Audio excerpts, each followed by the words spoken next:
ஆதாயம் இருந்தால் மட்டுமே எந்த அரசியல் கணக்கையும் தொடங்கும் கருணாநிதி காங்கிரசுடன் தற்போது கூட்டணி அமைத்து சட்டப்பேரவை தேர்தலை சந்திக்கிறார்.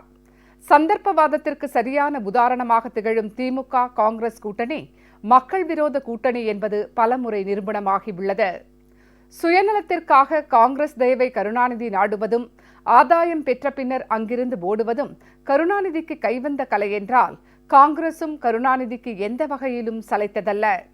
தனது குடும்ப உறுப்பினர்களின் பதவி சுகத்துக்காக காங்கிரஸோடு கூட்டணி வைத்தவர் கருணாநிதி.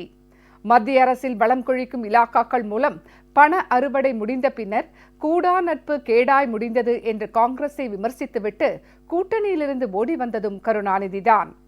தற்போது மீண்டும் கூடா நட்போடு கைகுலுக்கிக் கொண்டு கூட்டணி சேர்த்திருப்பது கடைந்தெடுத்த சந்தர்ப்பவாதம் என்பதை விளக்கும் ஒரு செய்தி தொகுப்பு.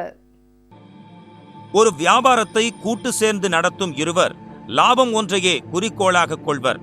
லாபத்திற்காக எப்படி வேண்டுமானாலும் வியாபாரம் வளைக்கப்படும். லாபத்தை பெறுவதற்காக நியாயத்தை புறக்கணிக்கும் ஒரு சில வியாபாரிகள் எதை வேண்டுமானாலும் செய்வார்கள். இது வியாபார தர்மம்.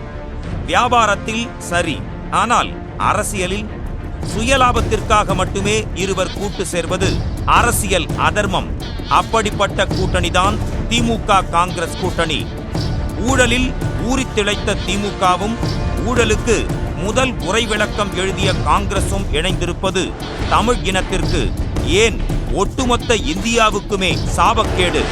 இந்தியாவின் முதல் பிரதமர் ஜவஹர்லால் நேருவின் காங்கிரஸ் ஆட்சியின் போது முத்ரா ஊழல் என்ற பெயரில் முன்னுரை எழுதப்பட்டு ஊழல் தவழ்ந்து வந்தது. இந்திரா காந்தி ஆட்சி காலத்தில் நகர்வலா ஊழலாக அது நடந்து வந்தது. இந்திரா காந்தியின் மகன் ராஜீவ் காந்தி பிரதமராக இருந்தபோது போஃபர்ஸ் என்ற பெயரில் மாபெரும் ஊழல் வெடித்து சிதறியது. ராஜீவ் காந்தியின் துணைவியார் இத்தாலி சோனியா காங்கிரசின் தலைமையை ஏற்றதும் அவரது கைப்பாவையாக பொறுப்பேற்ற மன்மோகன் சிங் ஆட்சி காலத்தில்தான் மாபெரும் நிலக்கரி ஊழல் இந்திய வரலாற்றில் கரியாய் படிந்தது. அதன் தொடர்ச்சியாக நேஷனல் ஹெரால்ட் பத்திரிகையின் சொத்துக்களை கைப்பற்ற சோனியா குடும்பம் தன் ஆக்டோபஸ் கரங்களை அகலமாக நீட்டியது. இவையெல்லாம் காங்கிரசின் சுருக்கமான ஊழல் வரலாறு. திமுக என்ற இயக்கத்தை தொடங்கியவர் அண்ணா. அதை உயிரூட்டி வளர்த்தவர் புரட்சித் தலைவர் எம்ஜிஆர். திமுகவை தாங்கி பிடித்திருந்த எம்ஜிஆரையே தூக்கியடித்தார் கருணாநிதி. கருணாநிதியும் அவரது அமைச்சர்களும் செய்த ஊழலை விசாரிக்குமாறு ஊழல் பட்டியலை ஆளுநரிடம் வழங்கினார் எம்ஜிஆர். புரட்சித் தலைவர் எம்ஜிஆரின் வேண்டுகோளை ஏற்று கருணாநிதியின் ஊழலை விசாரிக்க அப்போதைய மத்திய அரசு நீதிபதி சர்க்காரியா தலைமையில் விசாரணை கமிஷன் அமைத்தது. விசாரணை முடிவில் நீதிபதி சர்க்காரியா உலகிலேயே முதலாக கருணாநிதிதான் விஞ்ஞான ரீதியில் ஊழல் புரிந்தவர் என அம்பலப்படுத்தினார். உடனே இந்திரா காந்தியின் காலடியில் விழுந்த கருணாநிதி விசாரணை கமிஷன் மீதான நடவடிக்கையை நிறுத்தி வைக்குமாறு கோரிக்கை வைத்தார். அதற்கு இந்திரா காந்தி இணங்கினார். இப்படித்தான் திமுகவும் காங்கிரசும் முதலாக ஊழலால் ஒன்றுபட்டன. ஊழலின் செல்ல பிள்ளைகளாக மாறிப்போன திமுக காங்கிரஸ் இரண்டையும் 2G ஸ்பெக்ட்ரம் இமாலய ஊழல் இன்னும் இறுக்கமாக இணைத்தது. 2004ஆம் ஆண்டு மத்தியில் காங்கிரஸ் கட்சி ஆட்சி அமைத்த போது திமுக ஆதரவு தர வேண்டுமானால் தனது பேரன் தயாநிதி மாறனுக்கு தொலைத்தொடர்பு துறை, TR பாலுவுக்கு கப்பல் மற்றும் நெடுஞ்சாலை போக்குவரத்து துறை போன்ற பணம் கொழிக்கும் துறைகளை தர வேண்டும் என நிபந்தனை வைத்தார் கருணாநிதி. எத்தை தின்றால் பித்தம் தெளியும் என்ற நிலையில் இருந்த காங்கிரசும் ஆதரவுக்காக கருணாநிதியின் ஊழல் வேட்டைக்கு பச்சை கொடி காட்டியது. பின்பு என்ன, ஊழல் வண்டி வெகு வேகமாக சென்றது.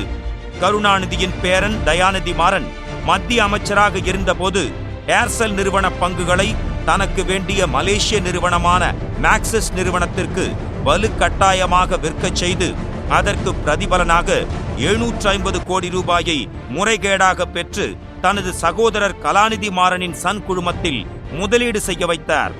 வெளிநாட்டிலிருந்து வந்த இவ்வளவு அதிக அளவிலான தொகையை சட்டத்திற்கு புறம்பாக முதலீடு செய்ய மத்திய நிதியமைச்சரும் காங்கிரஸ் தலைவருமான ப. சிதம்பரம் சட்ட விதிகளுக்கு புறம்பாக அனுமதித்தார்.